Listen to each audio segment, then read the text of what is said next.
la bienvenida esta tarde al diputado federal por el PRD, Miguel Torres. Diputado, ¿cómo estás? Buenas tardes. Jimena, qué gusto saludarla, está de todo su auditorio.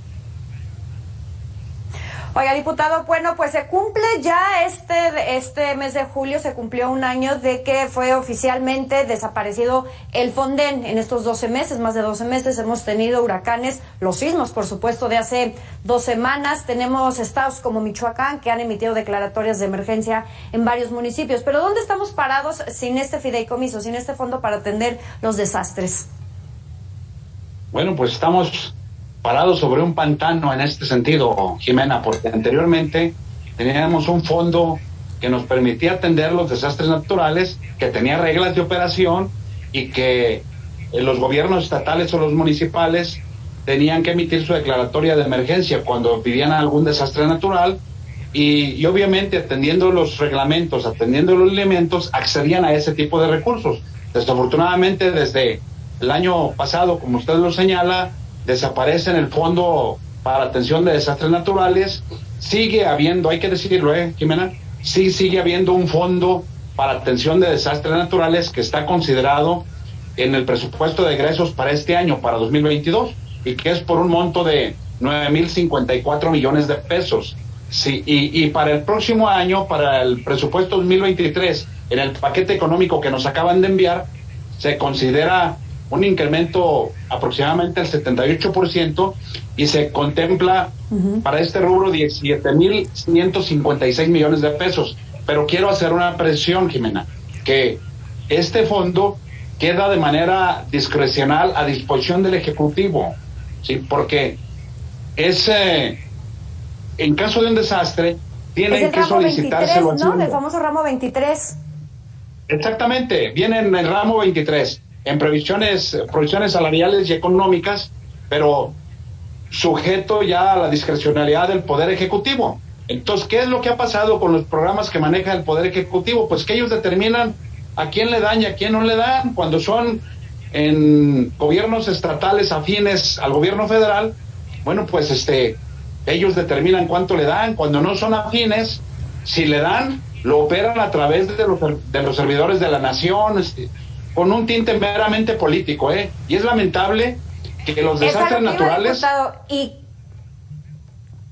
previo a años electorales, también eso preocupa, que se reparta de esta manera cuando estamos previo a 2023 elecciones, 2024 elecciones.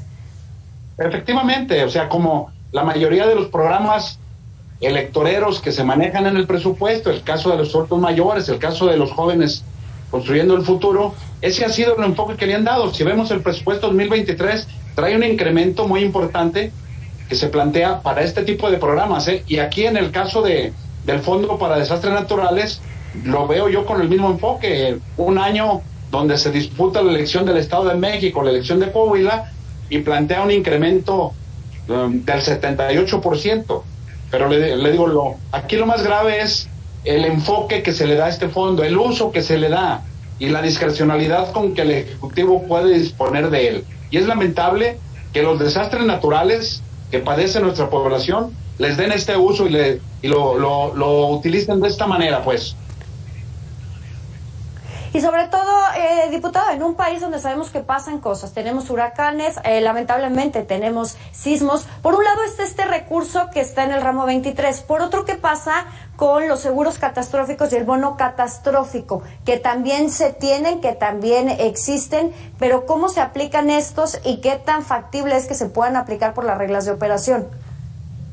Bueno, efectivamente, ahí el seguro catastrófico para el siguiente año está contemplado, se pagó recientemente, tiene una vigencia del 5 de julio de este año al 5 de julio del 2023, pero tiene solamente una cobertura por hasta 5,000 millones de pesos, y obviamente con un deducible agregado anual de 750 millones de pesos. Es decir, en caso de daños mayores, el seguro solamente cubriría la cantidad de 5,000 millones de pesos, pero hay que cubrir un deducible. Entonces, sí existe este seguro, está vigente hasta el 5 de julio del próximo año, pero nuevamente le reitero, o sea, no son fondos, no son programas que estén sujetos a determinadas reglas de operación y que todos los afectados por alguna situación de desastre puedan acceder a dichos fondos. Realmente lo ideal sería que contáramos con un fondo de desastres naturales con reglas de operación claras para todos los ciudadanos de nuestro país y que se van en una situación de desastre. Y regresando un poquito a lo que comentaba ahorita, diputado, por un lado tenemos el tema de que se entrega a quien quieren y donde quieren en los estados, pero por otro también el mal uso que se le puede dar desde los ciudadanos, y hay que decirlo, se ha visto con estos programas sociales que son para los de Jóvenes Construyendo el Futuro, por ejemplo. Quiero citar ese ejemplo, que vemos a los chamacos que en lugar de estar utilizando el dinero en algo bueno, pues ahí andan comprando alcohol, cigarros. ¿Qué tanto se puede prestar también en que entreguen a los damnificados, a los afectados, este dinero en efectivo directamente y que no lo utilicen para la reconstrucción o para los menajes de casa? Por supuesto que el programa se presta para eso, Jimena. Toda vez que no hay reglas de operación clara, que no hay un esquema de fiscalización para ver que los recursos se apliquen de manera adecuada, se presta este tipo de situaciones.